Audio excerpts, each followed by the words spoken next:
Kapan iblis menghentikan godaannya terhadap manusia? Setelah kiamat. Sudah. Ya sebelum kiamat dia menggoda. Selesai sampai selesai kehidupan. Baru setelah kiamat selesai godaan dia. Ya, kiamat dibagi dua. Kiamat kecil, kiamat besar. Kiamat kecil diantaranya adalah kematian. Kematian. Jadi begitu seorang meninggal dunia, iblis gak akan goda lagi.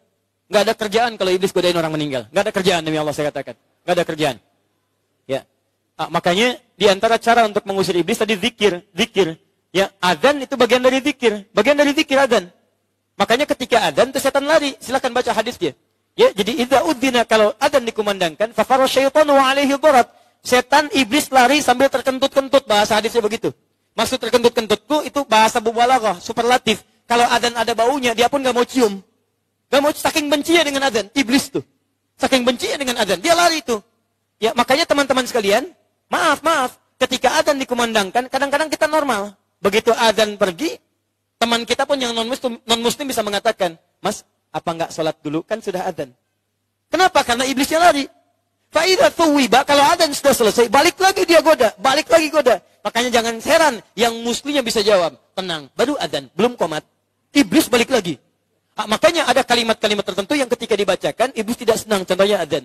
Makanya ada riwayat mengatakan ketika anak baru dilahirkan, ada riwayat mengatakan doakan dia untuk dihindari dari iblis. Di antara doanya apa? Ada yang langsung mengatakan dengan kalimat-kalimat doa. Seperti ayah dan ibunya Maryam mendoakan. Quran surah surah ketiga ayat 36.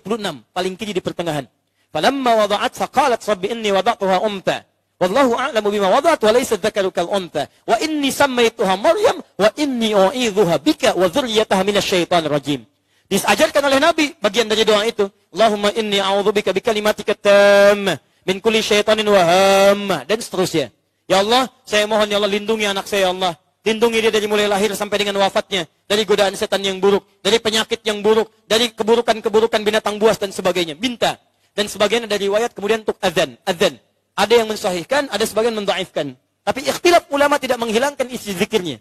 Jadi begitu dia lahir, Allahu Akbar, supaya kalimat pertama yang didengar oleh telinganya adalah kalimat-kalimat Allah Subhanahu wa taala. Setan lari. Jelas ya? Tapi sepakat juga ulama dalam keadaan itu hanya untuk lahir, tidak ditemukan saat untuk meninggal dunia. Misal ketika meninggal di kuburan diazanin lagi. Saya mohon maaf kalau saya pribadi, saya tidak bermaksud menyalahkan, tapi saya belum menemukan. Mungkin karena kurangnya ilmu saya. Saya cek sampai di hadis palsu pun tidak ditemukan. Ya, jadi saking tahunya pemalsu hadis, di hadis palsu pun tidak ditemukan. Ya Allah adzan misalnya untuk di alam kubur. Kenapa? Karena salah satu fungsi kuburan ketika meninggal dunia, salah satu fungsi adzan ketika dilafadzkan cuma dua. Satu, manggil orang sholat. Yang kedua, mengusir setan. Nah, sedangkan orang meninggal, dua-duanya sudah nggak berfungsi. Satu, yang meninggal sudah nggak sholat lagi. Yang kedua, setan sudah nggak goda lagi. Sekali lagi, nggak ada kerjaan setan godain orang meninggal. Itu setan sedang kurang sehat.